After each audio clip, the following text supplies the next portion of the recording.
ನೋಡಿ ಕೇಳಿದ್ರಲ್ಲ ನೈಟ್ ಹೊತ್ತು ಕೋಳಿ ಯಾವ ರೀತಿ ಕೂತ್ಕೋತವೆ ವಿಡಿಯೋ ಮಾಡಿ ಅಂತ. ಸೊ ಮಾಡ್ತಿದ್ವಿ ನೋಡಿ. ನಮ್ಮ ನೈಟ್ ಹೊತ್ತು ಕೋಳಿಗಳೆಲ್ಲ ಈ ರೀತಿ ಮೇಲ್ಗಡೆ ಕೂತ್ಕೋತವೆ.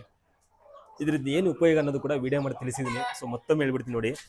ಈ ಕೋಳಿಗಳು ಹಿಂಗೆ ಕೂತ್ಕೊಳ್ಳೋದ್ರಿಂದ ಮೇವು ತಿಂದಿರೋದೆಲ್ಲ ಜೀರ್ಣ ಆಗುತ್ತೆ ಮತ್ತು ಬೆಳವಣಿಗೆ ಚೆನ್ನಾಗಾಗ್ತವೆ. ಹಾಗೆಯೇ ಅದ್ರ ಇಕ್ಕಲ್ಲ ಪಿಕ್ಕೆಲ್ಲ ನೋಡಿ ಈ ಥರ ಕೆಳಗೆ ಬೀಳುತ್ತೆ. ಇಲ್ಲಿ ಈ ಥರ ನೆಲ ಮಣ್ಣಲ್ಲಿ ಇತ್ತು ಅಂದರೆ ಡ್ರೈ ಆಗಿಬಿಡುತ್ತೆ ಬೇಗ. ಇದನ್ನ ಕ್ಲೀನ್ ಮಾಡ್ಕೋಬೋದು. 2 ಡೇಸ್ ಒಂದ್ಸಲ ಕ್ಲೀನ್ ಮಾಡೋದು ನಡೀತದೆ. ಇದನ್ನ ಇಲ್ಲೇ ಏನೋ ಕೋಳಿ ಕೆಳಗಡೆ ಕೂತ್ಕೊಂಡಾಗ ಇದನ್ನ ಕ್ಲೀನ್ ಮಾಡಿಲ್ಲ ಅಂದಾಗ ಇಕ್ಕಗಳನ್ನ ಸೊ ಡಿಸೀಸ್ ಬರೋದಂಥ ಚಾನ್ಸಸ್ ತುಂಬ ಜಾಸ್ತಿ ಇರುತ್ತೆ. ಸೊ ಅದರಿಂದ ಏನು ಮಾಡಿ ಅಂದರೆ ನಾಟಿ ಕೋಳಿ ಸಾಕಿರೋರು ಈ ಥರ ಮಾಡ್ಕೊಳ್ಳಿ ಐಡಿಯಾನ. ನೋಡಿ ಯಾವ ರೀತಿ ಹತ್ತಿ ಕೂತ್ಕೊಳ್ಳೋದು. ನಮ್ಮ ಇರಾಬರ ಕೋಳಿಗಳೆಲ್ಲ ಬಂದು ಈ ಥರ ಮೇಲ್ಗಡೆ ಬಂದು ಹತ್ತಿ ಕೂತ್ಕೊಳ್ಳುತ್ತೆ ನೋಡಿ. ಕೋಳಿಗಳೆಲ್ಲ ಅಲ್ಲಿ ಇಲ್ಲಿ ನೋಡಿ ಕೈಪಲ್ಲೆಲ್ಲ ಈ ಥರ ಕೂತ್ಕೊಳ್ಳುತ್ತೆ. ಮೇಯ್ನಾಗಿ ನಾಟಿ ಕೋಳಿಗಳಂತೂ ಹಿಂಗೇ ಕೂತ್ಕೊಳ್ಳೋದು ಯಾವಾಗಲೂ ಕೂಡ.